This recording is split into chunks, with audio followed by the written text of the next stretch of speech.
Kat sini saya nak huraikan lebih detail tentang notis pelantikan peguam cara tadi. Notis pelantikan peguam cara berbeza di antara mahkamah syariah dengan mahkamah sivil. Dekat sini ramai juga saya tengok rakan-rakan saya daripada peguam cara. Saya istilahkan peguam yang di mahkamah sivil ni sebagai peguam cara. Peguam di mahkamah syariah ni sebagai peguam syar'i. Peguam yang ada dua-dua lesen ni saya panggil peguam dua alam. Peguam dua alam. Peguam dua alam ni dia baik, dia positif kerana dia tahu kedua-dua benda ni. Tapi setengah peguam dua alam ni dia tahu, tapi dia tahu yang mahkamah syariah pun sikit-sikit saja.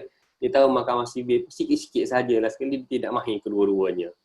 Yang mahkamah syariah sahaja yang tidak ada peguam cara ni dia mahir mahkamah syariah, tapi dia tak faham mahkamah sivil, itulah menyebabkan timbulnya frustrated order. Kadang-kadang perintah mahkamah syariah yang frust tidak boleh dilaksanakan oleh pejabat tanah. Itu Tuan Haji Abdul Aziz akan cerita, itu frustrated order. Saya dapat term yang baru bila saya bincang dengan JKPTG HQ. Panggil ini benda-benda frustrated order ni masalah juga ni. Mahkamah syariah keluarkan order tapi order tak boleh dilaksanakan kerana bercanggah dengan undang-undang tanah. Mahkamah sivil ni pula, kalaulah dia langsung tidak ada pemahaman tentang syariah, dia akan jadi masalah juga. Dia semua je daripada mahkamah syariah dia condemn. Itu pun masalah juga sebenarnya. Mahkamah syariah tidaklah salah, walaupun adalah kekurangan. Contohnya isu pelantikan peguam cara ni. Di mahkamah syariah, pelantikan peguam cara adalah pelantikan individu peguam dan perlu menandatangani borang MS5 wakalah itu di hadapan timbalan pendaftar mahkamah. Maknanya kita kena buat satu appointment untuk buka file, untuk klien kita lantik kita wakalah di mahkamah syariah tu pergi di mahkamah dah. Sekadar nak lantik peguam pun. Tapi kita boleh pergi mana-mana mahkamah rendah pun. Kalau di Selangor tak perlu pergi. Maknanya kita filekan di Shah Alam tapi kita boleh pergi ke mahkamah di Kuala Kubu ke, tak kisah.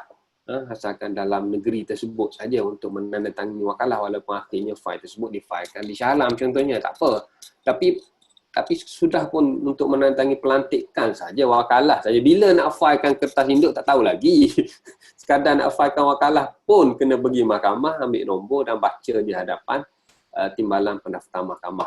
Dan peguam-peguam cara ni dia kata ini cerewet semua ni, benda-benda ni melambatkan kerja je semua ni, dia hentam mahkamah syariah kat sini. Sebab pelantikan peguam cara di mahkamah sivil hanyalah surat sekeping daripada pemohon itu melantik firma guaman. Saya ini melantik sekian-sekian firma, ketuan sekian-sekian untuk mewakili saya dalam urusan bicara pusaka ini dan menghadiri perbicaraan bagi pihak saya. Dia melantik firma guaman, dia tidaklah melantik peguam itu secara individu.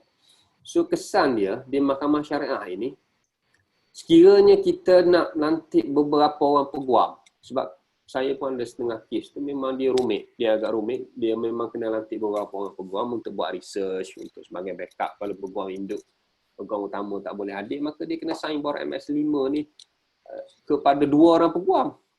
Sebab peguam ni tak boleh bergilir. Kalau dia tak ada wakalah, dia tak boleh. Dia tak boleh, dia kena ada wakalah. Dan wakalah ni dia boleh lantik daripada 2 different firma. Seorang peguam daripada sana, seorang peguam daripada sini, tak ada masalah. Asalkan wakalah itu diberi kepada individu peguam. Kalau individu peguam ni berhenti daripada firm peguam syar'i kat situ, dia masih lagi membawa klien dia kepada firm mana-mana pun. Sebab dia dilantik secara individu di mahkamah syariah. Itu beza. Berlainan dengan mahkamah sivil, dilantik adalah firma guaman, bukan melantik individu peguam tu.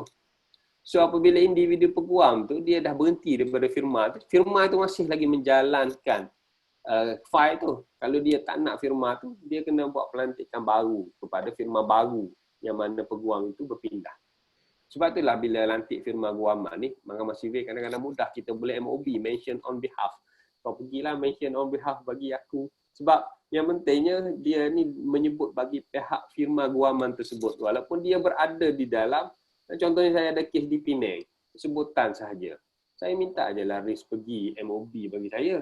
Di Mahkamah Tinggi Pulau Pinang tak payahlah saya nak pergi sebab dia lantik firma saya, tapi RIS boleh mention on behalf bagi firma saya.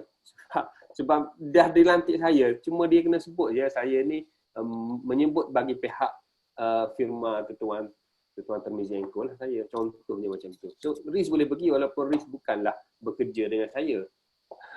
Dan sebab dia bukannya wakalah secara individu pada saya pun, dia hanya lantik firma guaman saja. Kalau benda ni orang-orang faham, kadang-kadang orang-orang kata, alah lantik aja mahal-mahal, bukan dia pergi pun, dia MOB je, dia suruh orang saya MOB kat Kota Baru, dia suruh MOB dekat Johor Bahru, lantik kat dia di KL. Yelah, dah memang tahap boleh MOB, kita selesaikan cara MOB lah. Buat apa saya nak pergi nak ambil, nak drive, nak ambil hotel apa semua.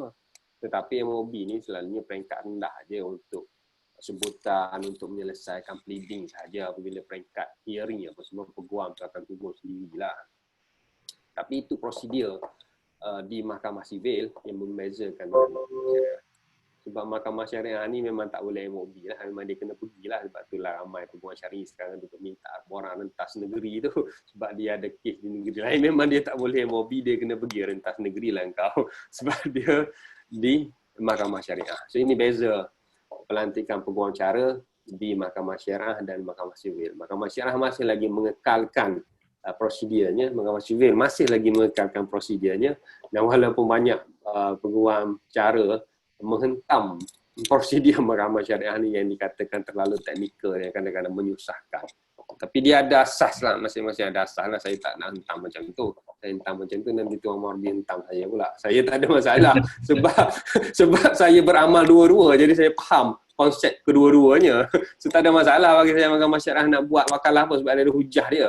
Dia ada hujah dia. Cuma saya nak ceritakan beza tu.